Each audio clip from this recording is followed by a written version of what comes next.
I'm Shelley. I write armchair rhetoric on extreme metal at Hate Meditations. If you want dense, obscurantist rants on extreme metal in desperate need of some citations, check out Hate Meditations. Today, I got a can of Tetley's Smooth Flow Ale because today is 20 years on from the release of this album, Arch Enemy's Anthems of Rebellion. Not quite 20 years, it was released in July 2003.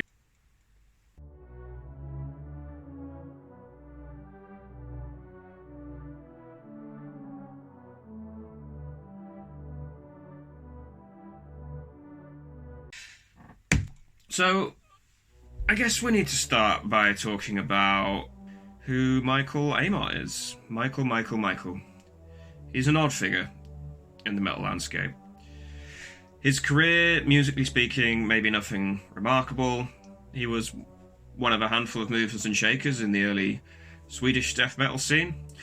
Most notable for his contribution to this album, Carnage's Dark Recollection, which has rightly been canonized in Swedish death metal, an absolute classic of the genre. He's also probably best known for his tenure in Carcass. He graduated the Scouse Grinders from, the primitive grind of symphonies into the showmanship death metal of necroticism, descanting the insalubrious. This was only to manipulate them into being unwitting forerunners for the melodic death metal genre with the release of Heartwork in 1993. And melodeath, depending on your perspective, is possibly one of extreme metal's most detested subgenres. But then Amott departed Carcass, leaving the leftover members in the kind of mindset where they thought that releasing Swan Song was, a good way to spend their time and to sort of wrap up that chapter of their musical careers.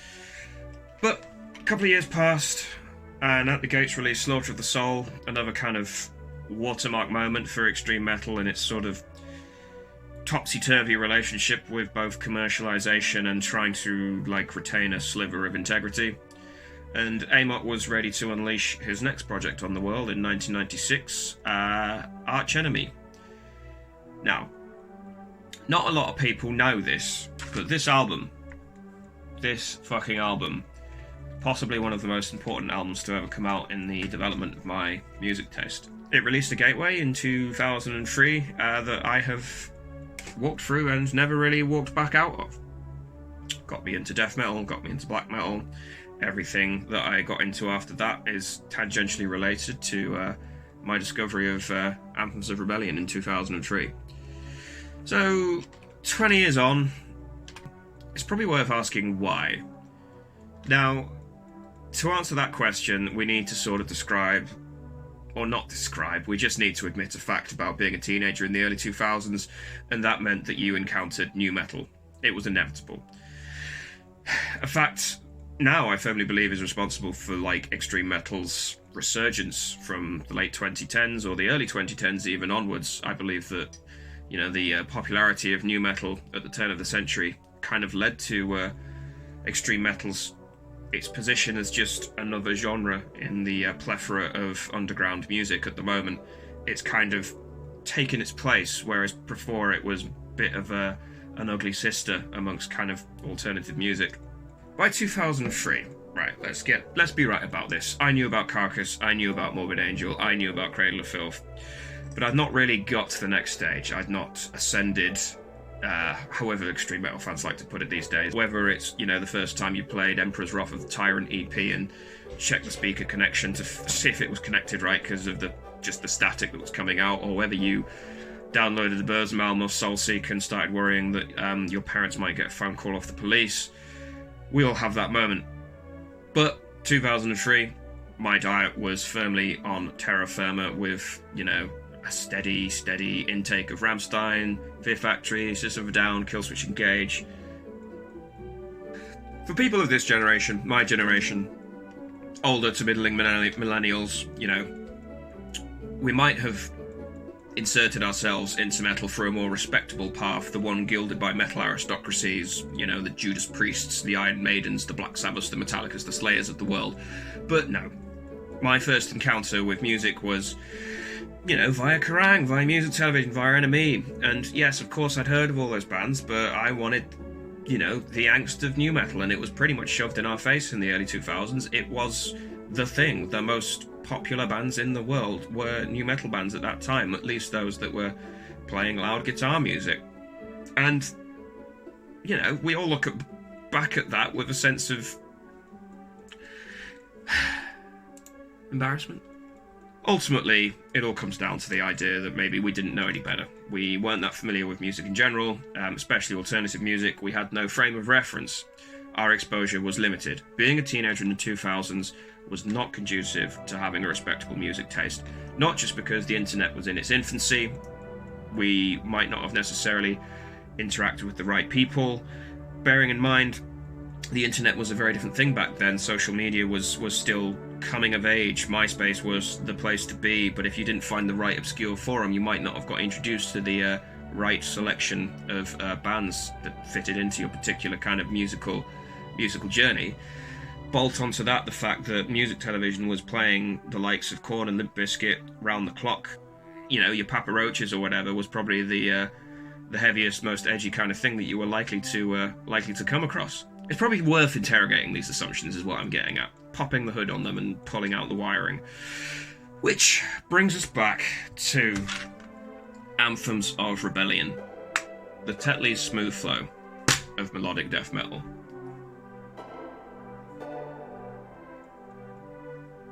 Smooth, flowing. After its release, I listened to this dear little album pretty much on repeat for about a year, and that is not a fucking exaggeration. Now that I am of an age where my 30s sort of dragging on a bit, and as a self-reflective music fan, we tend to take a more holistic view of our taste and how it's developed over the years. More rounded assessment of where it came from and where it's going. And I think the older you get as well and the more philosophical you become about this, you tend to take a more rounded view of the evolution.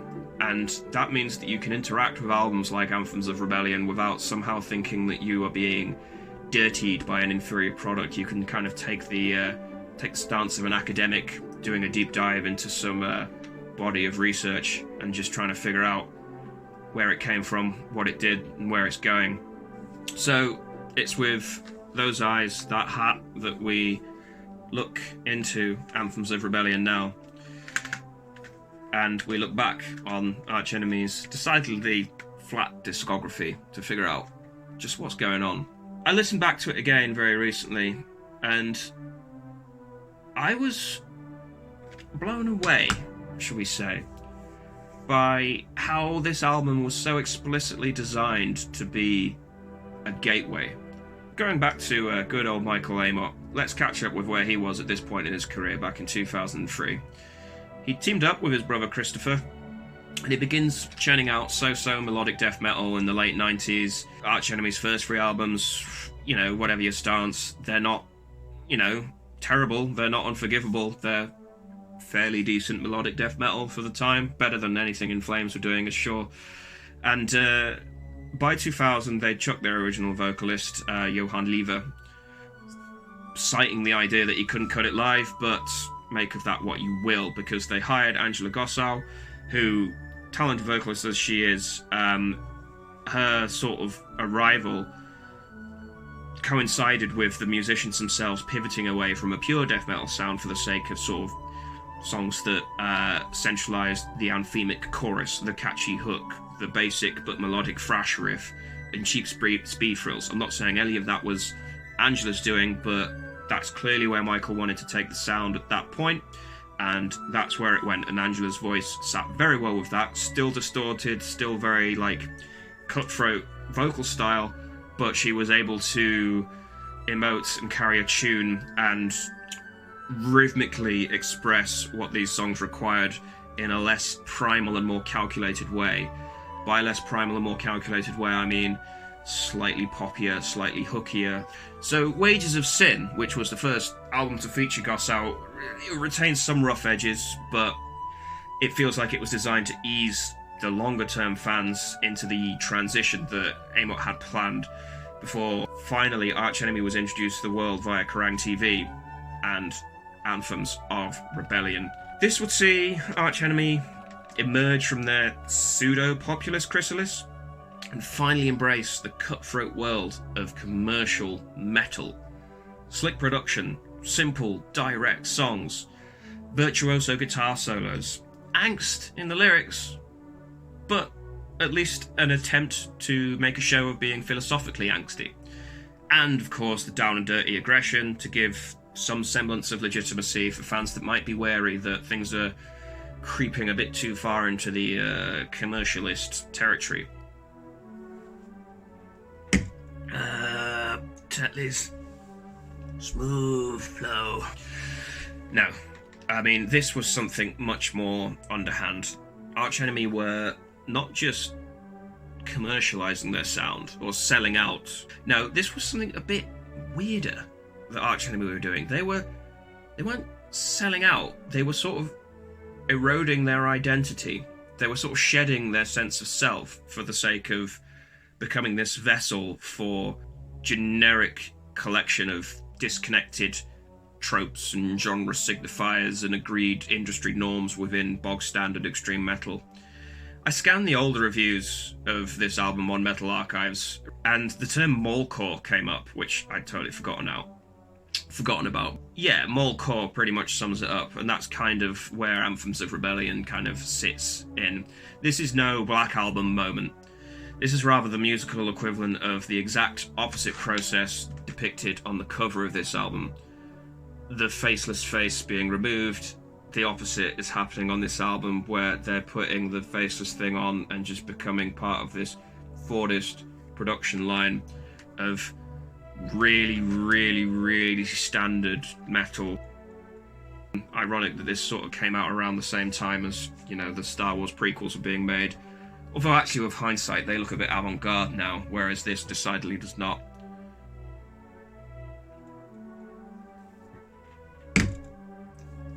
Anyway, back in 2003, I hadn't heard of Arch Enemy. Then, We Will Rise, the lead single off Anthems of Rebellion, drops onto Kerrang. Arch Enemy were the cover stars. They had a CD with the issue. We Will Rise featured on there. I began seeing it on Kerrang TV.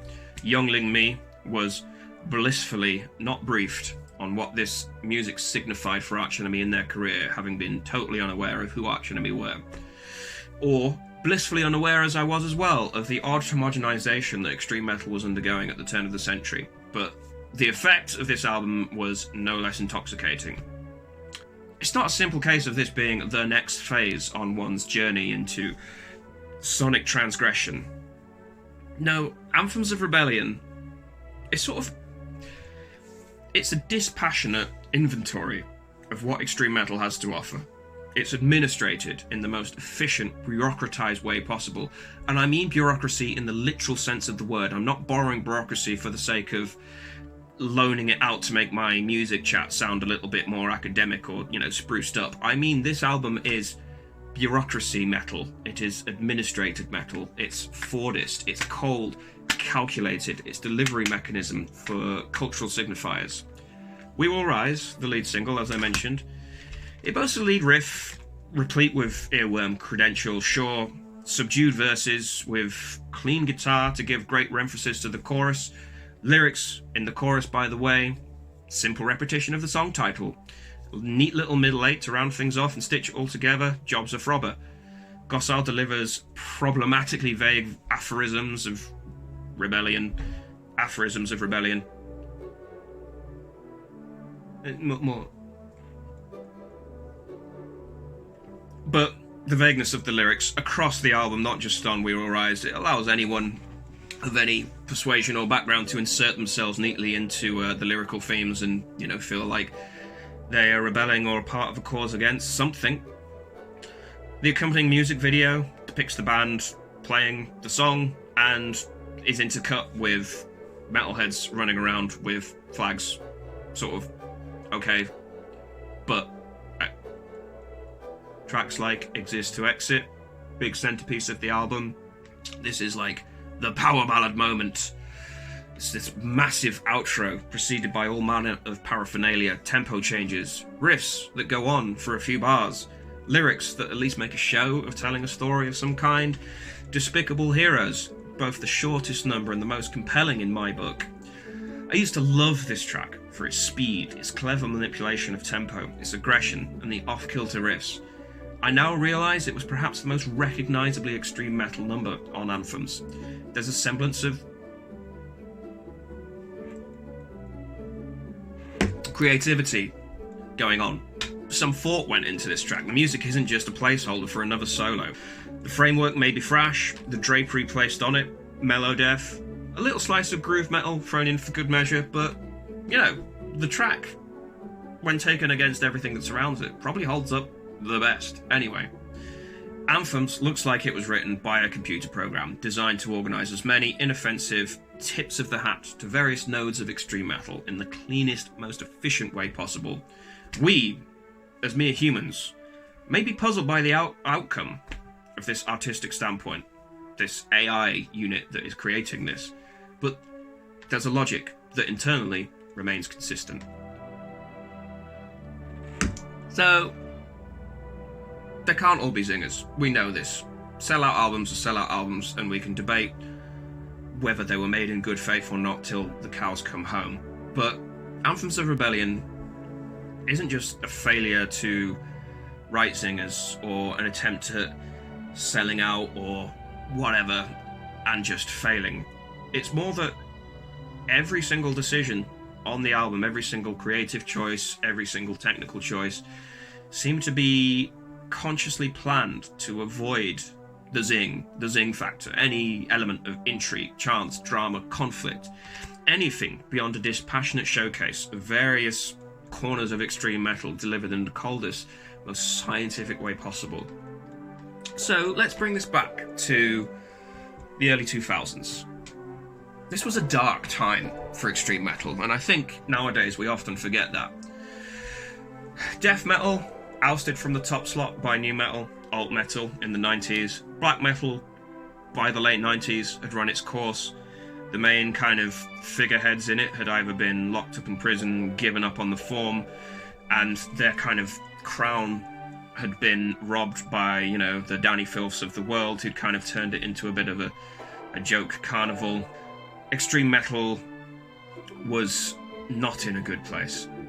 By the late 1990s, those that had kind of stuck it out and not thrown in the towel might have been trying to go through an arty phase with mixed results, but whatever they were attempting to do, it did not really have commercial success. So the airplay on music TV and so on was scant.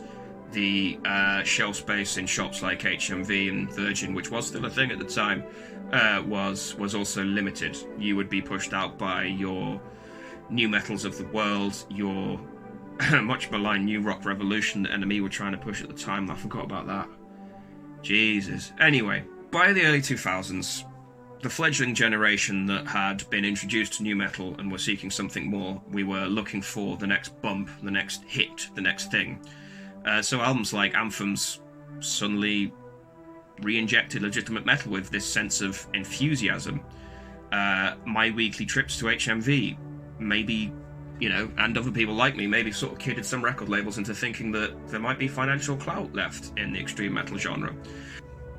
In tandem with all of this, this was the era when stadium extreme metal kind of took hold, retaining just enough credibility to keep the legitimate music fans interested.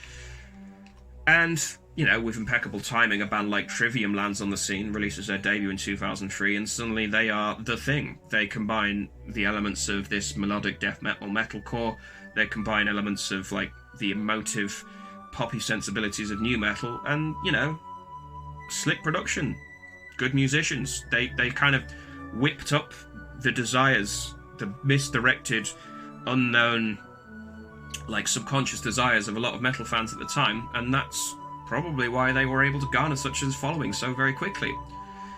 So, Yeah, by around 2003, extreme metal bands were suddenly big enough to convince their record labels that sinking cash into an orchestra to record their next album was actually a financially viable option and could yield a serious return. Death Cult Armageddon, Damnation and A Day, Once, all of them had, big budget, expensive orchestras in the studio recording with them.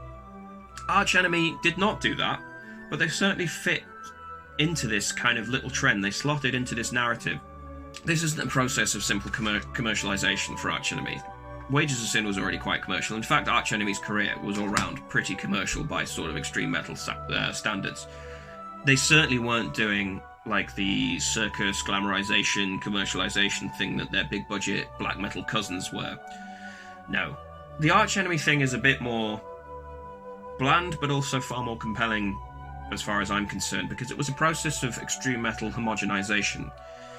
They cleaned away any identity, expression, distinctiveness that they had for the sake of this bizarre Fordist approach to songwriting, this production line. Anthems is the metal equivalent of an IKEA flat pack. I mean, maybe Behemoth's Demigod, released the following year in 2004, solidified how populist extreme metal albums would sound for the next decade or so. Again, the Fordist production line, the triggered drums, the overbearing compression, the lack of total dynamics as a result, or any possibility that something might happen. But that was Demigod. I would say Anthems the previous year kind of laid the groundwork for some of this. Amok probably got the ball rolling all the way back in 2003 when he sat down with the boys in Carcass and they started writing Heartwork. It may have been solidified when At the Gates sort of jumped on the train and released Sword of the Soul, when In Flames did Anything, when the Haunted brand launched into the market with the rise of MySpace metal, but it reached this bizarre flashpoint in 2003. Coming back to this idea of the gateway, with everything that was going on with extreme metal in the early 2000s, it may be time to sort of overlook the embarrassment we feel towards our gateways. Like, what makes a gateway a gateway?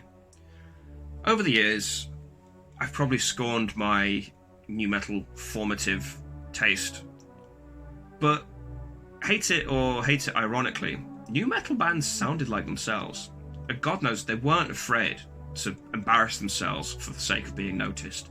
They did a thing, and they did not lie about what they were doing. I think the reason Arch Enemy, especially this album, is so compelling is the lengths that they were willing to go to shed their identity for the sake of listing off various disconnected extreme metal hallmarks. As a starter pack, one could not ask for more. Like, of course this was my gateway. It was designed to be a gateway, and that's the whole point. I've never come across an album that explicitly set out with the idea of, let's be the gateway, let's be so generic and inoffensive, yet just dangerous enough to pull people in. And if you were at the right age and of the right persuasion when this album came out, of course this album led you in. It remains an enigma. But enigmatic because at the time it offered me one of the most exciting musical experiences I thought possible. Whereas listening back now, it's enigmatic paradoxically because it goes to such great lengths to be as unenigmatic as it possibly can be. Anyway, thanks for watching if you got this far. Thanks for reading if you read my site. If you don't, and you like weird rants on horrible music, check out Hate Meditations.